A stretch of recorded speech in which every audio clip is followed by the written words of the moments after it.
You see this man right here. Many African leaders, they don't like him. They don't like this man. They don't like this man. If there was anything African leaders were to do to make this man sleep and not wake up, they would have done it.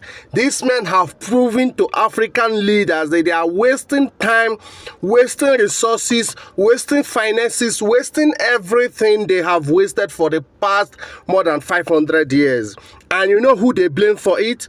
Is the slave trade. They blame the Western people for it. But these men have flipped the script. He have changed the game. Just in less than 2 years, he took over.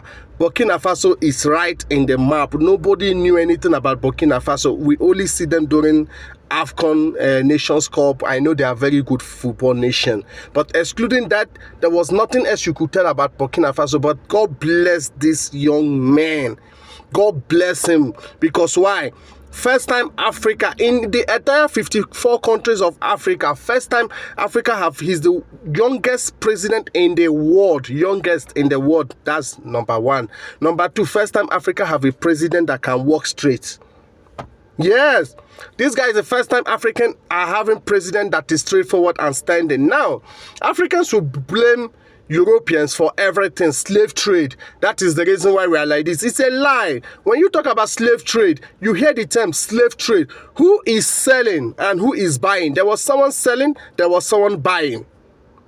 It was Africans that were selling Africans to the Europeans. Just think it like now in the modern day world. How will someone come to your village or in your community and start buying people, start transporting them to the Europe? It's a lie. The African leaders is the same with the same leaders we have today. We have international relations. When they go to WHO, they bring out pictures of kids that are sick. That is all they do. They just beg for money, beg for money, beg for money. But we send them to represent us. All they do is beg for money. So there is the same way our international relations go to China to take loan. That is the same way a black man was selling black men to the Europeans.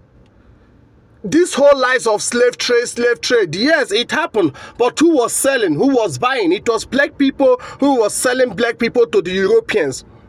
There is no way someone can come to a community and start packing the ladies, packing the men. It's impossible. There was someone who was being paid. This slave trade, all the Africans are making like, oh, bro, it have happened. But I can tell you, there was someone who was buying and there was someone selling. Europeans, they come to Africa. They see that the African leaders are lying to them. They even continue laughing and say, how do you tell me your people are suffering, but we can see that you got cocoa, you got timbers, you got petroleum, you got the same petroleum Nigeria have. It's the same petroleum Dubai have, but I don't know, maybe Nigeria only is coconut water. So it's the same thing Nigeria have, Dubai have. You understand?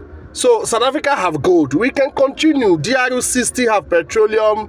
They also have cocoa. So Nigeria got cocoa, they got coal, they got timbers, they got many things. But yeah, they are importing toothpick from China. You have a product, it's a timber that you can use to make a toothpick, but you're importing a pencil. Nigeria can't even make pencil. So it shows you why this guy, they would never like him. But God bless his soul. And I will be making more video about him. Share this video if you love his work. Bia onye leku wato Kenya.